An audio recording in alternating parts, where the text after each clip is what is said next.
How I got my first 5 students teaching English online.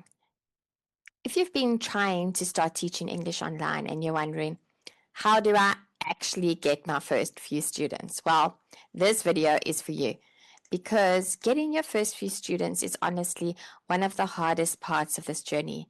Not because it's complicated, but because in the beginning it can be very, very quiet.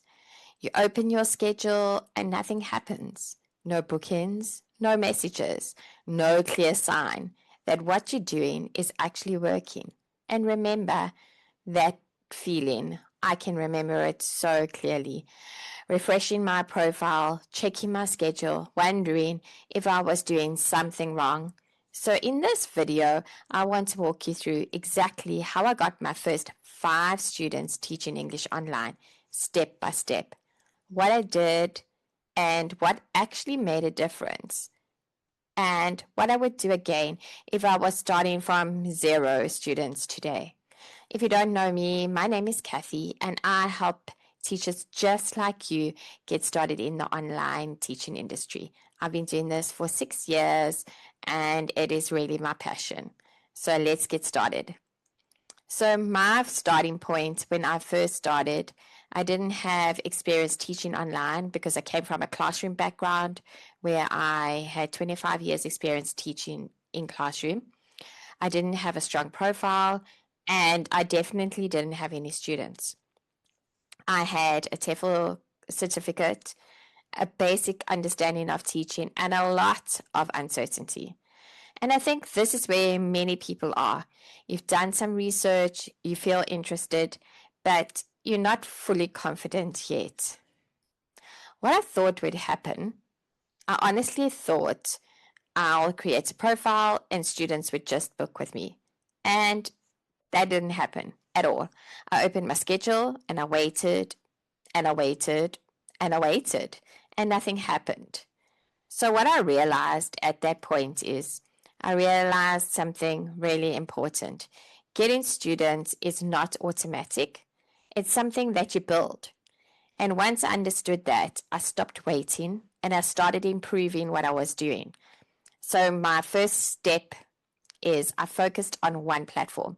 Instead of applying everywhere and getting so confused, I chose one platform to focus on because I realized if I tried to do everything at once, I wouldn't do anything properly and I would just be trying to do it on the hoof.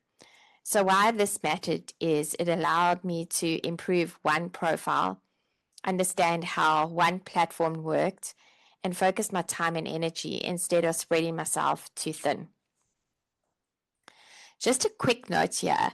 This approach works based on what we call market platforms or marketing platforms like Preply, italki, or Amazing Talker, where you attract your own students. If you're applying to SL companies, it works slightly different because they provide the students for you. But even then, your profile, your video, and how you present yourself still matters a lot. So the principles I'm sharing with you here will still help you, just applied a little bit differently. And again, you're not going to want to stay at an ESL company forever. You're going to want to move on to those marketing platforms eventually. So take this to heart.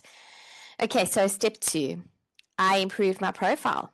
My first profile was very basic. It said things like, I love teaching and helping students learn English.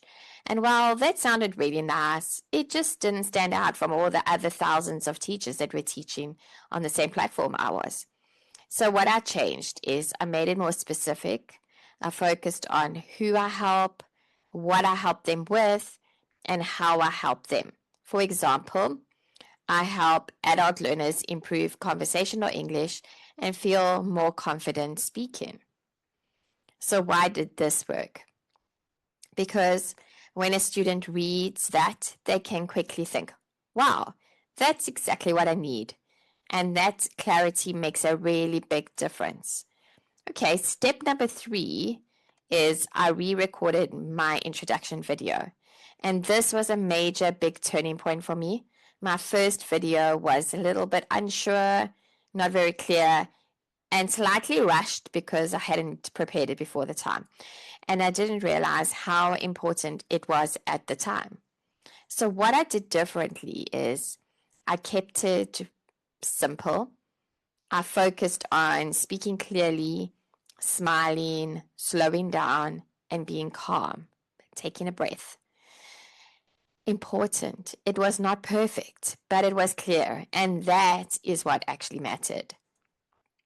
And then step number 4, and I think this is a really big thing, is I opened my schedule consistently.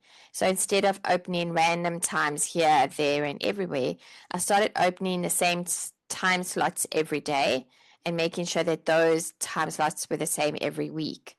And even when I didn't have any bookings. So why this matters?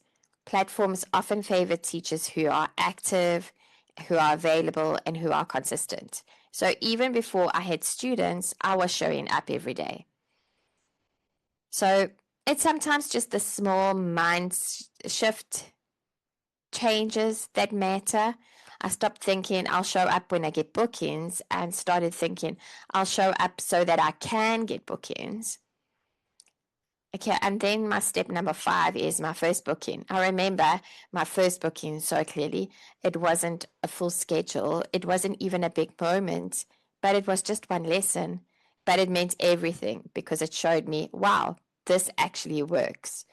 So what I focused on, I didn't try to impress, but I focused on being friendly, being patient, and encouraging the student.